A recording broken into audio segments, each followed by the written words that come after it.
and the disciples, he says, divorce was allowed because of the hardness of our hearts.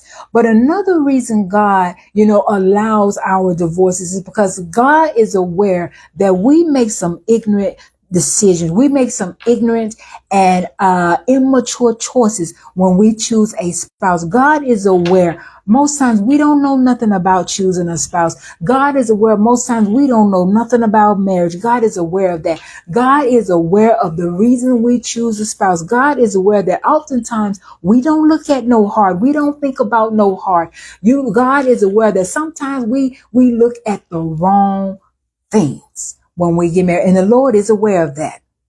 And because of his grace and love and mercy, people of God, God does not, make us feel that we have to stay there, because oftentimes we're told no matter how bad it gets, no matter how bad they treat you, no matter how bad the abuse gets, you're supposed to just stay in that marriage. That's a lie.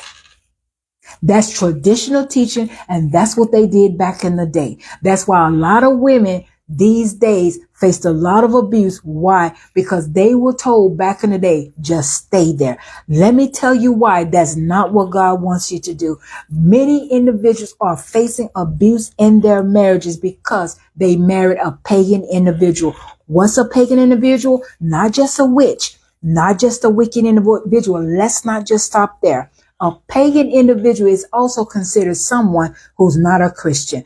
A pagan individual, most of the times we find ourselves marrying someone who's not a Christian. Most of the time we find ourselves marrying somebody who could care less about going to church. Most of the time we find ourselves marrying someone who's not for God. This young man who married the witch, he knew she was a witch.